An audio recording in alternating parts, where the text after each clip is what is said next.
ನಮಸ್ಕಾರ.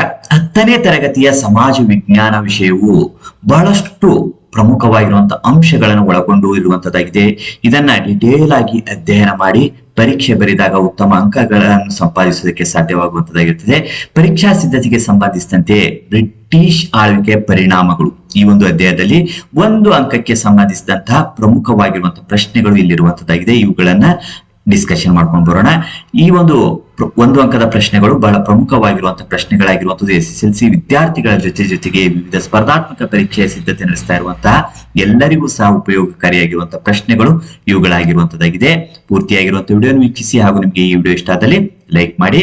ಇಲ್ಲಿ ಮೊದಲನೇ ಪ್ರಶ್ನೆ, ಈಸ್ಟ್ ಇಂಡಿಯಾ ಕಂಪನಿಯಿಂದ ಬ್ರಿಟಿಷ್ ಸರ್ಕಾರ ಪಡೆಯುತ್ತಿದ್ದ ತೆರಿಗೆ ಹಣವನ್ನು ಎಡ್ಮಂಡ್ ಬರ್ಗ್ ಹೀಗೆಂದು ಟೀಕಿಸಿದರು. ಎಡ್ಮಂಡ್ ಬರ್ಗ್ ಯಾವ ರೀತಿಯಾಗಿ ಟೀಕಿಸಿದರು ಅಂದಾಗ ಇದನ್ನ ಅಪರಾಧ ತೆರಿಗೆ ಅಂತ ಟೀಕಿಸಿರುವಂತದ್ದಾಗಿದೆ. ಈ ಒಂದು ಪ್ರಶ್ನೆ ಲಾಸ್ಟ್ ಟೈಮ್ ಇರುವಂತಹ ಪ್ರಿಪರೇಟರಿ ಪರೀಕ್ಷೆಯಲ್ಲೂ ಸಹ 10ನೇ ತರಗತಿಗೆ ಕೇಳಿರುವಂತಹ ಪ್ರಶ್ನೆ ಆಗಿರುವಂತದ್ದಾಗಿದೆ. ಇಲ್ಲಿ ಅಪರಾಧ ತೆರಿಗೆ ಅಂತ ಹೇಳಿ ಟೀಕಿಸಿದವರು ಯಾರು ಅಂತ ಹೇಳಿ ಕೇಳಿರುವಂತದ್ದು. ಅಪರಾಧ ತೆರಿಗೆ ಟೀಕಿಸಿದವರು ಯಾರು ಅಂತ ಹೇಳಿ ಕೇಳಿದಾಗ ಎಡ್ಮಂಡ್ ಬರ್ಗ್ ಅಂತ ಹೇಳಿ ಉತ್ತರಿಸುವಂತದ್ದಾಗಿರುತ್ತದೆ. ಅದೇ ಈ ಒಂದು ಪ್ರಶ್ನೆಯನ್ನು ಕೇಳಿದಾಗ ಅಪರಾಧ ತೆರಿಗೆ ಬರುವಂತಹ ಉತ್ತರ ಆಗಿರುತ್ತದೆ. ಇದನ್ನ ಸ್ವಲ್ಪ ಬದಲಾವಣೆ ಮಾಡಿ ಸಹ ಕೇಳಬಹುದು. ನಾವು ತಿಳಿದುಕೊಳ್ಬೇಕಾಗಿರುವಂತಹ ವಿಷಯ ಇರುವಂತದ್ದು ಈಸ್ಟ್ ಇಂಡಿಯಾ ಕಂಪನಿಯಿಂದ ಬ್ರಿಟಿಷ್ ಸರ್ಕಾರ ಪಡೀತಾ ಇರುವಂತಹ ತೆರಿಗೆಯನ್ನ ಎಡ್ಮಂಡ್ ಬರ್ಗ್ ಏನಂತ ಟೀಕಿಸ್ತಾರೆ, ಅಪರಾಧ ತೆರಿಗೆ ಅಂತ ಹೇಳಿ ಟೀಕಿಸಿರುವುದು ಅನ್ನೋ ಒಂದು ಅಂಶವನ್ನ ತಿಳಿದುಕೊಂಡಿರಬೇಕಾಗಿರುವಂತದ್ದು. ಇನ್ನು 2ನೇ ಪ್ರಶ್ನೆ ಇರುವಂತದ್ದು, ಖಾಯಂ ಜಮೀನ್ದಾರಿ ಪದ್ಧತಿಯನ್ನು ಜಾರಿಗೆ ತಂದವರು ಯಾರು ಅನ್ನೋ ಒಂದು ಪ್ರಶ್ನೆ ಇರುವಂತದ್ದಾಗಿದೆ. ಇಲ್ಲಿ ಲಾರ್ಡ್ ಕಾರ್ನ್ ವಾಲಿಸ್ ಅನ್ನೋರು ಖಾಯಂ ಜಮೀನ್ದಾರಿ ಪದ್ಧತಿಯನ್ನ ಜಾರಿಗೆ ತಂದಿರುವಂತದ್ದು ಆಗಿದೆ. ಇನ್ನು 3ನೇ ಪ್ರಶ್ನೆ, ಕೇಂದ್ರದಲ್ಲಿ ದ್ವಿಸರ್ಕಾರವನ್ನು ಸ್ಥಾಪಿಸಲು ಅವಕಾಶ ಮಾಡಿದ ಕಾಯ್ದೆ ಯಾವುದು ಅಂದಾಗ 1935ರ ಭಾರತ ಸರ್ಕಾರದ ಕಾಯ್ದೆ ಆಗಿರುವಂತದ್ದು. ಇದೊಂದು ಬಹಳ ಪ್ರಮುಖವಾಗಿರುವಂತಹ ಹಲವಾರು ಅಂಶಗಳನ್ನು ಒಳಗೊಂಡಿರುವಂತಹ ಕಾಯ್ದೆ ಈ ಒಂದು 1935ರ ಕಾಯ್ದೆ ಆಗಿರುವಂತದ್ದು. ಇದು ಕೇಂದ್ರದಲ್ಲಿ ದ್ವಿಸರ್ಕಾರವನ್ನು ಸ್ಥಾಪಿಸಲು ಅವಕಾಶ ಮಾಡಿರುವಂತಹ ಕಾಯ್ದೆ ಆಗಿರುವಂತದ್ದು. ಇನ್ನು 4ನೇ ಪ್ರಶ್ನೆ, ಮುಸ್ಲಿಮರಿಗೆ ಪ್ರತ್ಯೇಕ ರಾಜಕೀಯ ಪ್ರಾತಿನಿಧ್ಯ ನೀಡುವ ಪ್ರತ್ಯೇಕ ಚುನಾವಣಾ ಮತಗಟ್ಟೆ ವ್ಯವಸ್ಥೆಯನ್ನು ಜಾರಿಗೆ ತಂದದ್ದು 1909ರ ಭಾರತೀಯ ಪರಿಷತ್ ಕಾಯ್ದೆ ಆಗಿರುವಂತದ್ದಾಗಿದೆ. ಇನ್ನು 5ನೇ ಪ್ರಶ್ನೆ ಇರುವಂತದ್ದು, ದಿವಾನಿ ಅದಾಲತ್ಗಳೆಂದರೆ ಡ್ಯಾಶ್ ಅಂತ ಕೇಳಿರುವಂತದ್ದು.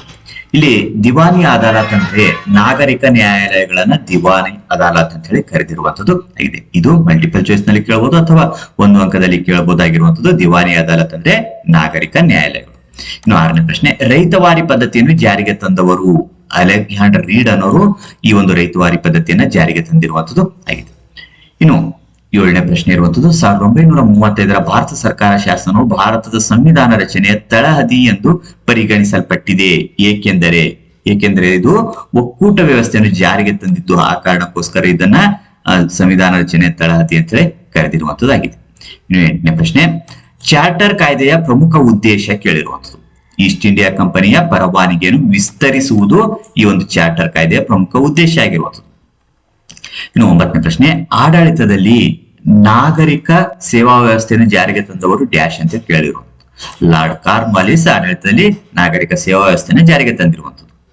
ಇನ್ನು 10ನೇ ಪ್ರಶ್ನೆ, ರೆಗ್ಯುಲೇಟಿಂಗ್ ಕಾಯ್ದೆಯ ಪ್ರಮುಖ ಉದ್ದೇಶ ಡ್ಯಾಶ್ ಅಂತ ಕೇಳಿರುವಂತದ್ದು. ಈಸ್ಟ್ ಇಂಡಿಯಾ ಕಂಪನಿಯ ನೌಕರರ ಮೇಲೆ ನಿಯಂತ್ರಣವನ್ನು ಹೇರುವುದು ರೆಗ್ಯುಲೇಟಿಂಗ್ ಕಾಯ್ದೆಯ ಮುಖ್ಯ ಉದ್ದೇಶ ಆಗಿರುವಂತದ್ದು. ಇನ್ನು 11ನೇ ಪ್ರಶ್ನೆ, ಹಿಂದೂಸ್ತಾನದಲ್ಲಿರುವ ಪ್ರತಿಯೊಬ್ಬ ಮೂಲ ನಿವಾಸಿಯು ಭ್ರಷ್ಟ ಎಂದು ಪ್ರತಿಪಾದಿಸಿದವರು ಯಾರು ಅನ್ನೋ ಒಂದು ಪ್ರಶ್ನೆ ಇರುವಂತದ್ದು. ಈ ರೀತಿಯಾಗಿ ಪ್ರತಿಪಾದಿಸುವಂತಹ ಅಂಶವನ್ನು ನೀವು ಗಮನಿಸಬೇಕು. ಹಿಂದೂಸ್ತಾನದಲ್ಲಿರುವಂತಹ ಪ್ರತಿಯೊಬ್ಬ ಮೂಲ ನಿವಾಸಿ ಭ್ರಷ್ಟ ಅಂತ ಹೇಳಿರುವಂತದ್ದು ಲಾರ್ಡ್ ಕಾರ್ನ್ ವಾಲಿಸ್ ಆಗಿರುವಂತದ್ದು. ಇನ್ನು 12ನೇ ಪ್ರಶ್ನೆ, ನಿಜಾಮತ್ ಅದಾಲತ್ಗಳೆಂದರೆ ಏನು ಅಂತ ಕೇಳಿರುವಂತದ್ದು. ನಿಜಾಮತ್ ಅದಾಲತ್ ಅಂದ್ರೆ ಅಪರಾಧ ನ್ಯಾಯಾಲಯ. ಇಲ್ಲಿ 2 ಪ್ರಶ್ನೆಗಳನ್ನು ಸಹ ನೀವು ಇಲ್ಲಿ ಗಮನಿಸಿ. ಇಲ್ಲಿ ಮೊದಲನೇ ಪ್ರಶ್ನೆಯಲ್ಲಿ ನೀವು ಗಮನಿಸಿರಬಹುದು, ಏನ್ ಗಮನಿಸಿದೀರಾ, ದಿವಾನಿ ಅದಾಲತ್ಗಳೆಂದರೇನು ಅಂತ. ದಿವಾನಿ ಅದಾಲತ್ ಅಂದ್ರೆ ನಾಗರಿಕ ನ್ಯಾಯಾಲಯಗಳಾಗಿರುವಂತದ್ದು. ಇದೇ ಪ್ರಶ್ನೆಯನ್ನ ಇಲ್ಲಿ ಇನ್ನೊಂದು ರೀತಿಯಲ್ಲಿ ಇರುವಂತದ್ದು ನಿಜಾಮತ್ ಅದಾಲತ್ ಅಂತ ಹೇಳಿ ಕೇಳಿರುವಂತದ್ದು. ನಿಜಾಮತ್ ಅದಾಲತ್ ಅಂದ್ರೆ ಅಪರಾಧ ನ್ಯಾಯಾಲಯ. ನಾಗರಿಕ ನ್ಯಾಯಾಲಯ ಬೇರೆ, ಅಪರಾಧ ನ್ಯಾಯಾಲಯ ಬೇರೆ ಆಗಿರುವಂತದ್ದು. ಇವೆರಡನ್ನ ಗಮನಿಸಿಕೊಳ್ಬೇಕಾಗಿರುವಂತದ್ದು. ಇನ್ನು 13ನೇ ಪ್ರಶ್ನೆ, ಮೊದಲ ಬಾರಿಗೆ ವ್ಯವಸ್ಥಿತವಾದ ಪೊಲೀಸ್ ವಿಭಾಗವನ್ನು ಅಸ್ತಿತ್ವಕ್ಕೆ ತಂದವರು ಡ್ಯಾಶ್ ಅಂತ ಹೇಳಿ ಕೇಳಿರುವಂತದ್ದು. ಲಾರ್ಡ್ ಕಾರ್ನ್ ವಾಲಿಸ್ ಅಸ್ತಿತ್ವಕ್ಕೆ ತಂದಿರುವಂತದ್ದು. 14ನೇ ಪ್ರಶ್ನೆ, ಸೂಪರಿಂಟೆಂಡೆಂಟ್ ಆಫ್ ಪೊಲೀಸ್ ಅಥವಾ SP ಎನ್ನುವ ಹೊಸ ಹುದ್ದೆಯನ್ನು ಸೃಷ್ಟಿಸಿದವರು ಲಾರ್ಡ್ ಕಾರ್ನ್ ವಾಲಿಸ್ ಸೃಷ್ಟಿಸಿರುವಂತದ್ದು ಆಗಿದೆ. ಗಮನಿಸಿ, SP ಅಥವಾ ಸೂಪರಿಂಟೆಂಡೆಂಟ್ ಆಫ್ ಪೊಲೀಸ್ ಅನ್ನೋ ಹೊಸ ಹುದ್ದೆ ಸೃಷ್ಟಿಸಿರುವಂತದ್ದು ಲಾರ್ಡ್ ಕಾರ್ನ್ ವಾಲಿಸ್. ಇನ್ನು 15ನೇ ಪ್ರಶ್ನೆ, ಬ್ರಿಟಿಷ್ ಸೈನ್ಯದಲ್ಲಿ ಭಾರತೀಯರಿಗೆ ಲಭಿಸುತ್ತಿದ್ದ ಅತ್ಯುನ್ನತ ಹುದ್ದೆ ಎಂದರೆ ಯಾವ ಹುದ್ದೆ ಅಂದಾಗ ಸುಬೇದಾರ್ ಹುದ್ದೆ ಅತ್ಯುನ್ನತ ಹುದ್ದೆ ಆಗಿರುವಂತದ್ದಾಗಿತ್ತು.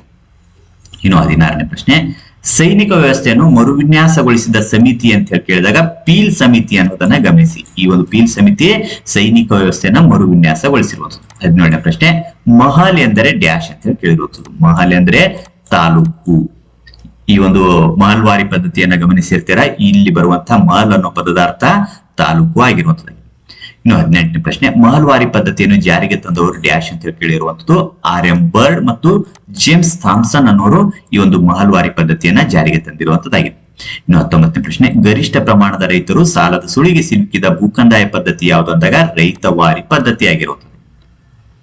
ಇನ್ನು 20ನೇ ಪ್ರಶ್ನೆ, ಬ್ರಿಟಿಷ್ ಕಂದಾಯ ನೀತಿಗಳಿಂದ ಭಾರತದ ರೈತರು ಸಾಲದಲ್ಲೇ ಹುಟ್ಟಿ ಸಾಲದಲ್ಲೇ ಬದುಕಿ ಸಾಲದಲ್ಲೇ ಸತ್ತರು ಎಂದು ಹೇಳಿಕೆ ನೀಡಿದವರು ಡ್ಯಾಶ್ ಅಂದಾಗ ಚಾರ್ಲ್ಸ್ ಮೆಟಾಕಾಫ್ ಆಗಿರುವಂತದ್ದು. ಇನ್ನು 21ನೇ ಪ್ರಶ್ನೆ, ಆಧುನಿಕ ಭಾರತ ಶಿಕ್ಷಣ ವ್ಯವಸ್ಥೆಗೆ ತಳಹದಿಯಾದ ವರದಿ ಅಂದಾಗ ಮೆಕಾಲೆ ವರದಿ ಆಗಿರುವಂತದ್ದಾಗಿದೆ.